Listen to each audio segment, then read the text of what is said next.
What's up, it's Nez, and welcome back to the letter, everyone. Last episode, we finally got the gang together, and it seems like Ash is gonna help us investigate this shit out. At this hour, the streets are once again busy with people heading home after a hard day's work. Little of the bustle matters to them as they step out of the crowded walkway, however. Ash especially. There's only his goal in his mind, and I'd wager there's nothing I can do to stop him at this point. He's probably decided on it long before they made the decision to stop by. But despite this, Isabella lags behind. A worried crease is back on her forehead as she watches Ash leave to get his car. Something wrong, Bella? No, actually... Did you see the ghosts again? Can you check on Becca for me after this?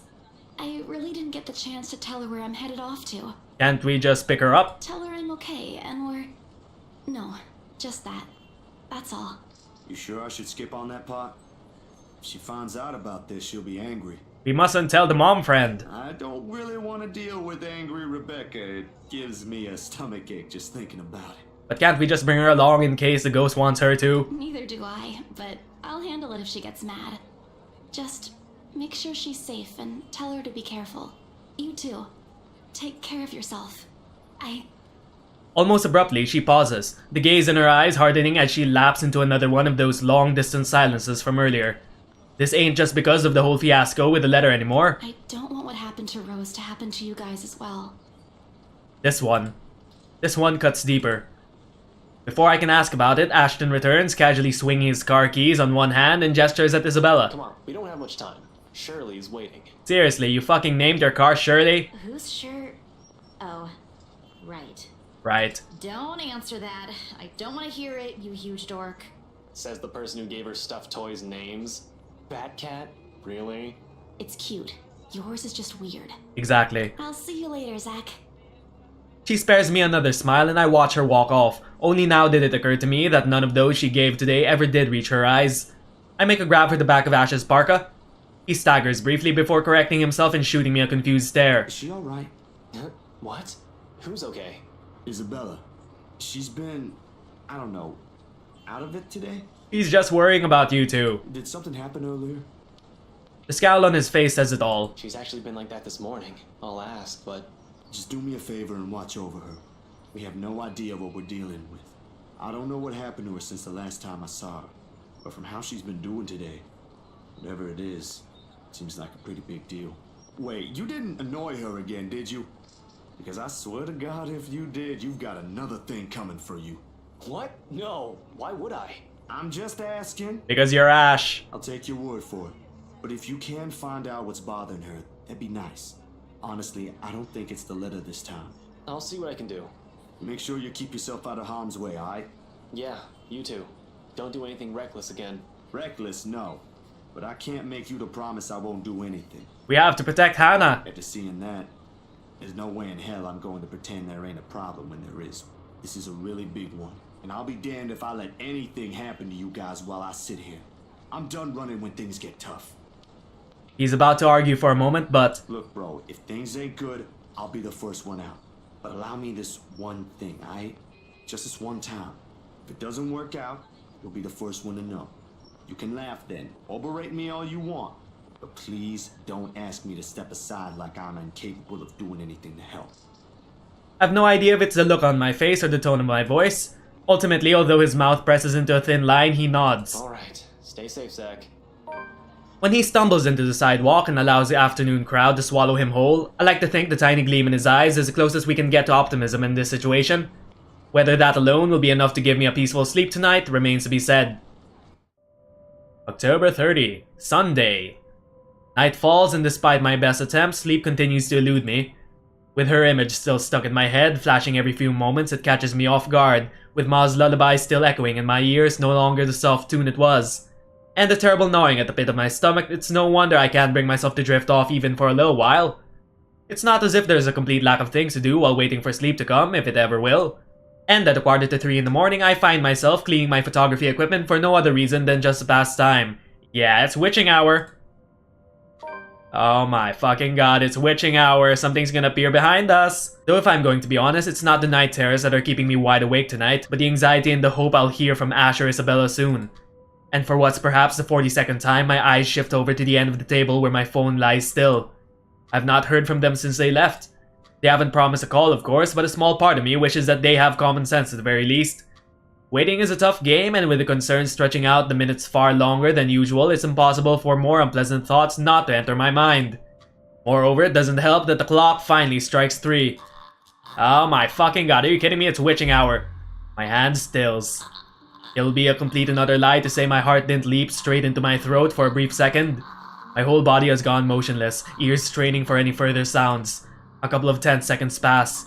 Nothing. Of course, with how old the building I'm staying in, power fluctuations ain't anything new, but this is definitely not a power fluctuation. Every now and then, this would happen, leaving a few tenants in a rather bad mood. Nothing unusual anymore after a few years of living here. But this time, the sudden hush brings with it a stillness that raised the hair at the back of my neck and set my heart beating hard against my chest. Something reeks in the air, and in an instant, this place is no longer home. It's a prison. Every rational fiber in my being screams at me to leave. If I force myself to swallow and keep a clear head as I lay down all my cleaning tools and begin gathering together the rest of my things scattered about the table, the camera's body, lenses, filters, diffuser, phone, anything my hand could reach, but in the resulting panic, like in the nightmares, it's a scent that reaches me first, a foul, putrid smell filling my lungs with every stink of death. My fingers clamp tightly to the camera, holding it closer to my body as if the tiny thing would provide enough protection to whatever is with me in this room. It won't. But it's the only comfort I have. Hello? Hello? I know you're in here. We know you're in here. What do you want? You want help, that's what you want, but killing us won't help you. Something moves behind me, a soft scuttling over the walls, followed by the squelch and painful creaking of what can only be rotten flesh and broken bones. Without hesitation, I whirl around, my fingers and camera ready, patiently waiting for another movement. Leave! Leave now! Please don't kill Zach, I actually like him. There's nothing here for you! What? What? There's a brief moment of silence after, and for a short while I think my pleas worked. Nope, this is a setup for a jump scare. Then, with no warning, the shuffling resumes, and along with it are the sobs of a woman. Hello? Oh my, use mouse to look around, press spacebar to take a picture? Are you fucking kidding me? Please don't jump scare us, you piece of shit. Bitch, okay, there you are. Oh god, hi. The light flashes fleetingly one last time, allowing me a glimpse of her grotesque, misshapen features before it is once again lost in the darkness. All of a sudden, her tune changes. No longer a soft cry, but a high-pitched shriek brimming with pain, grief, and anger. Every ounce of courage I've mustered flees from my body at the sound, and the next thing I know, my hand is gripping the knob, and I'm wrenching the door open. Her wails follow me as I flee into the night. Pacing has always been more of Ashton's thing than mine. When I want to think, I sit and let the minutes tick by until an idea comes into mind or my pulse settles down. And yet, dried leaves and twigs crack under my shoes as I make another pass at them. Terror is too mild to describe what this is. There's no way in hell I'm going back. Whatever she is, pleading won't work. The moment we saw the letter, she's been after us. I can't run. Not this time. Well, we're not facing the ghost like a ghostbuster. Nearly 2 hours have gone by since I left the comfort of my room for the solitude of the park. 2 excruciating hours since I've started making calls. No one's answering. Not even Rebecca, who's always kept her phone line open in case other people need her. Or Isabella, who frequently checks hers for any messages and readily responds as soon as she can afford. It does not help that Ash hasn't said a word where he went off to as well. Damn it! I knew I should have asked him before I let him leave. We're all alone. Knowing him, he can be anywhere. But there's really only one place he'll likely be at this time. The sun has already peaked on the horizon when I make it to the mansion. I have no idea what I'm expecting to see when I got here. There's Ashton, first and foremost. A part of me wishes my assumptions are correct and he's really somewhere close by on a stakeout. But I've never been the lucky sort when it comes to that kind of guessing. And even after I've made a round of the immediate vicinity, I could neither hide nor hair of him. Calling him does no good either, considering how awful the signal is here. He can't be too far if he's really here, but if he is, he would have already noticed me by now. Instead, there's only silence. The kind too quiet to find any comfort in. Even the trees seem to have fallen asleep with the rest of the mansion, oblivious to what's happening around it, a small island of stillness in the otherwise fast-paced world. No wonder the whole of Ansem feels at odds with the rest of Luxborn. While the city is alive, growing every minute, breathing every second, and pulsating with life, the village remains unmoving. Unchanged. It's not surprising the legends still live up to this day and why she's still here, walking its hollowed halls. And beyond me, the mansion looms ominously. But now ain't the time for fear. Even if Ash is not here, I've still got to let the Wrights know what I've seen, what's in their home. And whatever grievance Ash has with them, it doesn't matter. There might be grounds for imprisonment, but they don't deserve a brutal death at the hands of a malicious spirit. I'm sure Isabella would want the same thing. I head straight for the door without a second thought. It takes a few rings to sound loud above the foreboding stillness before I hear footsteps on the other side. Luke! Johannes! Oh my god, he's still missing. Before long, the door swings widely open and Mr. Luke Wright standing behind it. Seething would be a complete understatement to describe him. Like this, I've got no doubt why Ash would find him a suspect. You! Again! It's bloody 6 in the morning! What the hell is it now? Listen, sir, I know this is not a good time. Oh, it's not a good time! Did you even check the clock before coming here? I bet you didn't! Unlike you, the ones living in this house need to sleep. Come back when people are actually awake, or I'll call security on you. Before I can get a word in, he slams the door in my face and bolts it shut with much finality. Wait, sir, you gotta hear me out. You're both in danger if you stay in there. Have you seen the news lately? Everything's not a coincidence. Zach, I don't think Luke cares. Only silence answers me. Maybe if it was Miss Wright. Oh, who am I kidding? I've already seen the look on her face when I tried it before. There are limits to how far a person will believe you. But then again, I didn't believe Isabel when she warned us. And now I'm here desperately trying to save people even when I'm aware it's completely out of my own capacity to do so. Is this what they call karma? If so, this is one horrible way of turning things around. Taking people's lives, playing with people's fears, making them feel useless. You're around, ain't you? You here? Inside this house? Listening, watching, or whatever it is that you spirits do? What do you want? You're already dead! Leave us! Nothing. I don't even know who I'm talking to or if a sane person is supposed to be doing that. The only thing I got is a feeling of foolishness watching over me. Or perhaps this is just me losing my mind. Out of other options and any other ideas, I let my hands slide off the door's surface and fall listlessly to my sides. I can go back to Luxborn, try to find the others, try to get out of this mess with them, or let them know how much deep in shit we all are. Both sound good. Either way, my loitering here ain't helping at all. I let the quietness calm me for a few minutes before standing back up and heading to fetch my bike. It's quite a distance to Luxborn, but if I hurry, I'll reach it in maybe... The rustling stops as soon as I turn around and strain my ears for any other movement around me. Yo, Ash, you there? Ash, please tell me that's you. No answer. If he is here, I've just missed him earlier. Already my feet is moving in search of him for the second time, it won't hurt to double check. Triple check even. With how big the property is, he can be anywhere. If things ain't so urgent, if they ain't so dire that lives are at stake, I'd probably just have waited for him to show up. But damn it! He needs to realize what exactly it is he's dealing with. That is just not a petty criminal he can simply throw in jail. That is something beyond the authority his police badge could ever give him. The guy needs to stop playing the big damn hero, sit down and chill. My breathing comes in short, shallow rasps by the time I make it to the back where I started. Still no sign of him, and I'm beginning to think I'm just wasting my time here. But that is when I hear it. I'd recognize that melody in a heartbeat. Ma's favorite song. I listen for a while, trying to gauge where exactly from the house it's coming from. My feet starts moving before I can stop them. And there, as I circle a corner, from a room in the first floor, a single window is open, but I can't make out whoever's inside. However, I'm sure the singing comes from there. Still, while I'll hear an old tune here of all places, I won't know. It's not an obscure song by all means, but it's just pretty rare to find someone who knows this. And for some reason, death seems to follow this song around. Hello? Panic lodges itself at the base of my throat at once. Whoever's humming it might be, I don't want to be a pessimist now, but on the off chance that it's Miss Wright? Shit. I shouldn't just barge in there. I can put myself in danger before I can save anyone. Ash will tell me so in the exact same words. Might even write me a dissertation why that's a bad idea if he's not so lazy. But damn it, damn it, damn it, god damn it. Someone could be in danger. Should we keep looking for Ash or enter the open window? You know what, that really sounds like the ghost and we're not gonna get baited into that mansion like some idiot. We're gonna go keep looking for Ash. Fuck you, ghost. In the end, the rational part of my brain wins out. That half that has spent too much time around Ash. It's right though, the reasonable part. If I do force my way in and find something unpleasant, how am I going to fight back? With my camera? No matter where you look at it, that's simply asking for a painful death. A better chance if I find Ash. What is he snooping about? Perhaps I should try the forest, make a round farther into the gardens. Not a sound plan, but it's better than nothing. That woman's soft sobs have subsided for now by some means, almost inaudible to the point where I'm wondering if I truly heard what I heard. I didn't get to dwell on it much though, because right at that moment my phone rings. the sharp notes cutting, piercing through the quick quietude. I clap a hand over it, pressing the button before the speakers are close to my ear. I only caught the tail end of the person greeting on the other side, but I know the voice well enough. What was that, Ash? Could you repeat that? Yeah, that crackling in the background is not ominous at all. Signal shitty here. I asked, where are you? Hell, Zach, I've been calling your number for a good 20 minutes now. What kind of shithole did you get into? Good morning to you, too. I should be asking you that question.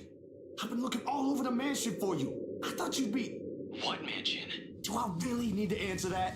Why are you even... No, wait. Just get your ass here at Isabella's place and hurry. Okay, we're gonna go to Isabella's place. I shift my gaze into the mansion, specifically at the window I heard the cries from. There is nothing of it now, not even echoes. How urgent is this? Pressing enough for you to stop asking questions and get yourself here. Come on, we have to go to them. Please, Zach. That gives me a pause. It's a rare thing for him to take on that I'll be tone. there in a few. An hour or two tops. Thanks. I'll see you. I rush back to my bike as soon as the call ends. Without another look, I leave the mansion along with its haunting melodies and grim echoes behind. There are more important things than my own curiosities and impulses. Yep, because that's how you get killed in horror games. Ooh, the end of that chapter. Interesting. And there we go then, now we're at Marianne's chapter. 7:15 p.m. The numbers are so little at the top of my screen and they glare at me with such intensity that I can just hear their accusations.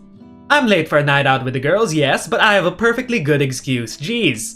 Considering I don't follow typical office hours, they really don't expect me to be just able to go as I please at 5:30 on the dot. The client is, first and foremost, my priority. I have to sit tight when my personal assistant Chris tells me that we have a big one coming up and that I shouldn't miss this one. He knows a lot more in the who's who and the what's what when it comes to these socialites, and I trust that judgment call. I really don't have time for rich people, their drama and their politics.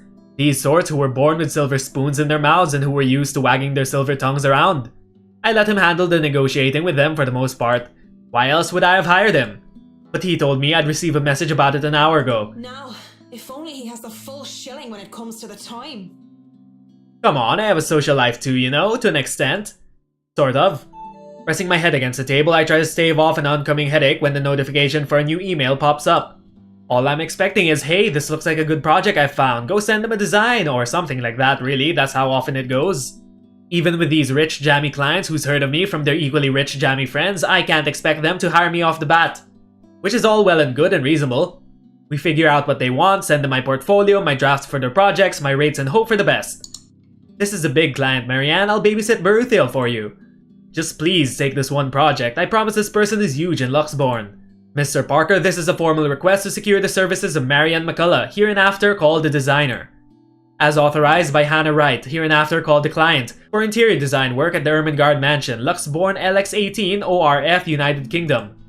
The client hopes to have the designer here on the 21st of October, Friday, with the time pending. But as I open the mail and see that I've been requested by the client specifically, well, I certainly didn't expect that, and it's pretty straightforward too. Anyone else would probably be excited. They would be working with the Hannah Wright. She's just one of those rich socialites that everybody loves to talk about, no matter how hard I try to tune such nonsense out. It would have been hard enough for me to reply in affirmative to Chris and leave, but he has never pleaded for me to take a project before. We've worked with big personalities in the past, celebrities, bankers, and even a few politicians. My PA had been indifferent about those. So the question bounced around my skull before I spy one of the email attachments. A newspaper clipping from the Luxborn Daily's business news section, posting the headline, Wright Enterprise donates 2.5 million euros to refuge. It certainly caused quite a stir back then. Apparently they had invited businessmen and socialites everywhere in the guise of it being some big business announcement. 2.5 mil and an expensive looking party to boot. These people sure know how to throw their money around. Not that I should be so callous. They're going to do a lot of good and help a community of people with all those pounds. I, of all people, shouldn't criticize such acts whether they were for show or not. At the very least, I know they'll be able to pay my rates. With the headline out of the way, however, I find myself staring at the picture that came along with the clipping. Because wow, here I am expecting a sour old woman in a blazer and skirt, but the woman that was plastered on the front page looks like she belongs on the front of a page of the entertainment section, or even if I am to be crass, as a pinup for a glamour. Okay, I'll be real here, a men's magazine. She sure knows how to rock that dress. Wait. Her hair, her eyes, her lips, she can't be her. And at the same time, she is her, only several years older. She looks just like... No, come on, Mac. The world is full of pretty blondes. It's just a coincidence. With a shake of my head, I snap out of it and reach out for my phone when it buzzes, nearly falling out of my chair in the process. Who else would be on the other line but the very people waiting for me? Oh, piss. I'm so sorry, Cam. I'm on my way. That's what I say. Yet I still don't move from my chair, face flushed and heart racing. I can only stare until I can will myself to reply that yes, I'm accepting the assignment. And it takes even more time for me to just close the image, shut down the computer, and leave. Even then, it's already burned its image in my head, no matter how much I wish it would just disappear. It makes me eager for the alcohol and the company. It makes me eager for anything that can help me forget. It's a good thing that the nearest pub is just a hop, skip, and jump from here. Ooh, interesting. The Galway Shawl. As it is called by those who frequented the place, it is the only decent Irish pub in this country. You can pretty much tell that someone is new if they call it by its official name, the Crawl Bar. My home away from home ever since I've moved to Luxembourg. Well, that is when I'm not cooped up in my condo and working away. It has good alcohol, good company, and thank God in St. Cecilia, good music. Crowd favorites like the Bothy Noise, the Highway Wesleyan Men, and the Second Fusion Orchestra are often played. Not to mention the singing. I love singing. Anyone could just break out into a drinking song and the others in the pub were just wonderful that they'd start singing along. And doing so while intoxicated is the best way to go about it. Hey, it's a win-win as long as I don't puke in the middle of the chorus and as long as I can get home in one piece at the end of the day. And tonight is karaoke night. What better time than to try and sing all my worries away? That's my intoxicated brain tells me. The ghost of guilt and sorrow remembers who I am, and in the prison of my heart, I was my only slave. Well, she's drunk, but she's also a great singer. But drinking only reminds me of home, and the thought of home makes me think of her. But in the depths of my cold soul, I'll leave the burden and despair. It makes me nauseous. It sickens me that the smallest reminder of her can cause me such grief. I'll fight for what's worth fighting for. Forget the fear, forget the rest. It seems to me that Marianne left a girlfriend back home. Of course, that might be just the booze. Any other day I would have scolded myself for drinking too much. I lied to the Lord, I lied to myself, I lied to you and everyone I care, until there were no more lies to tell. But I already have a client and we'll be having our first little meet and greet in a few days. Cowardice is easier than being brave, but at last I found the strength I lost to sing my love letter to you. 'Cause people can lie, but my lone heart beats true. I want to at least enjoy this night, get over the hangover tomorrow, and return to being a prim and proper professional after. That song was for Cam, our lucky bride-to-be. So give her hand, Galway Shawl. Considering the state I'm in, one can excuse my smug grin as cheers and applause rise among the pub's patrons. Because possibly off-key public singing aside, I feel like I'm on top of the world right now, and that's a good reason as any to belt out in front of these strangers. With good drinks and good friends, there's nowhere else I'd rather be tonight. And I forget for a short while.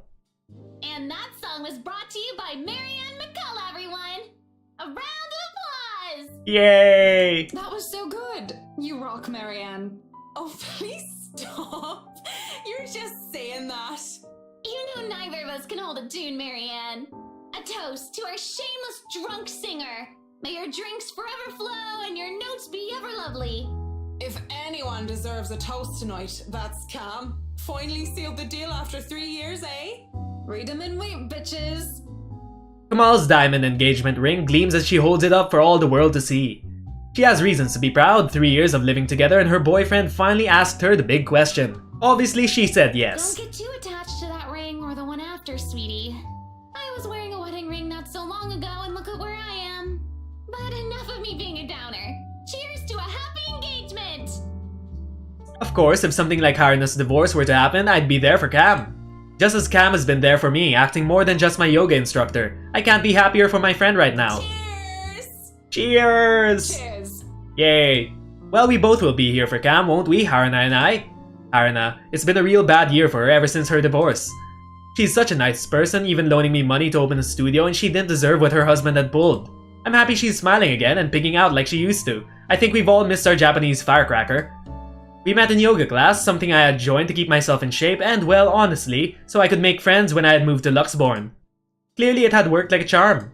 And it definitely didn't do anything with the fact that I brought my lucky D20 die with me on the first day, no sir. Okay, she's a geek.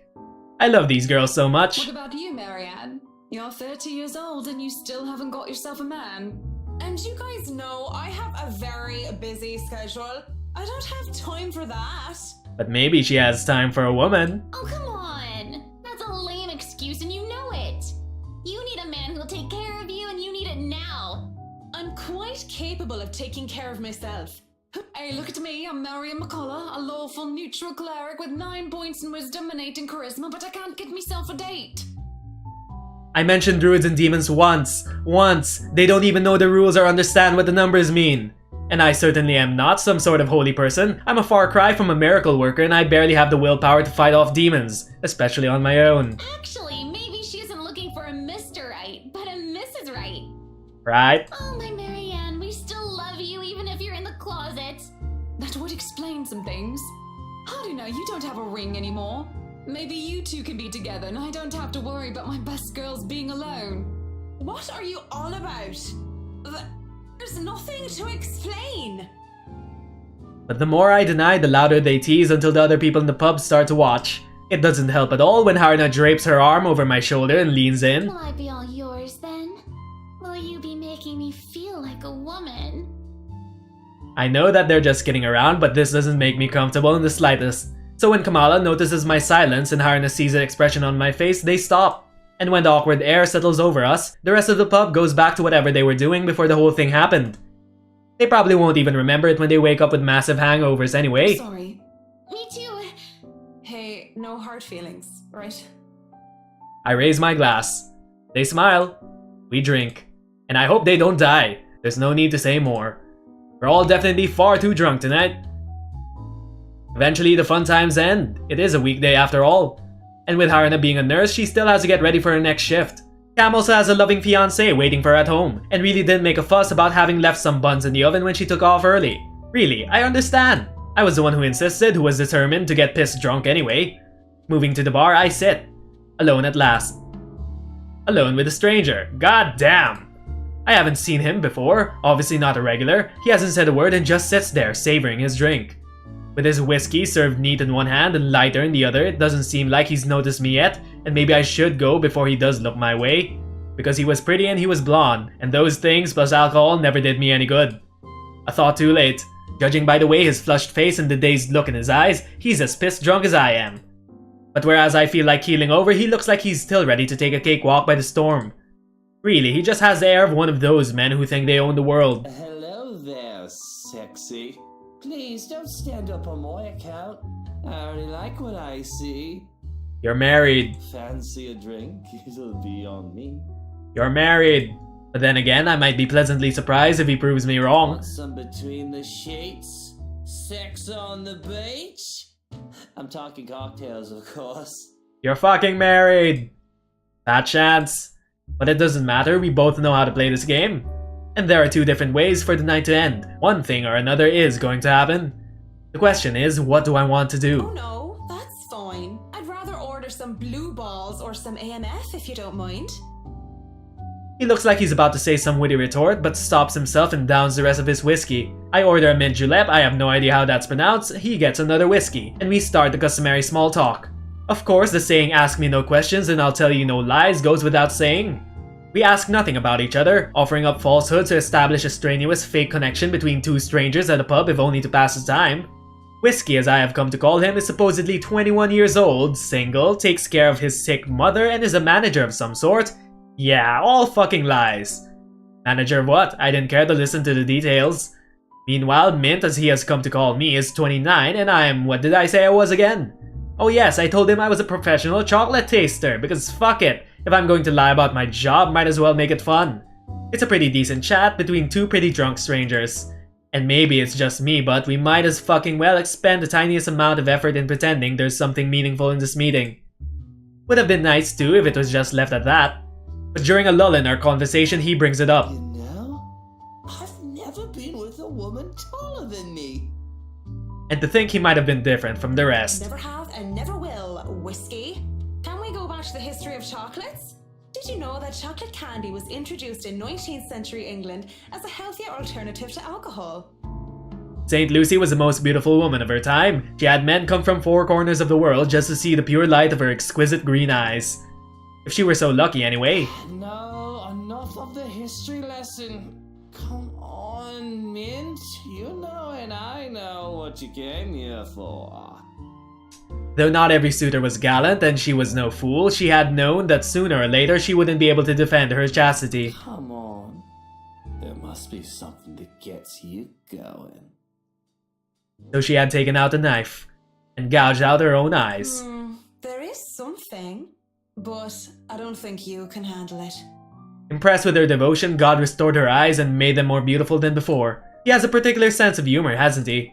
Because that only meant suitors kept going after Lucy, and she kept her eyes in a chalice to scare them away. Oh, I'm pretty sure I can handle whatever it is. That's so gross. St. Lucy, help me. Help me turn away from sin. Help me with my own blindness. My place isn't too far from here. I won't take care of you if it ends up being too much for you. And no one will be able to hear you if you try to scream. Really? Are we heading down this path? You sure you want to go down that road, pretty boy? Can we not go down this path? Wouldn't have it any other way.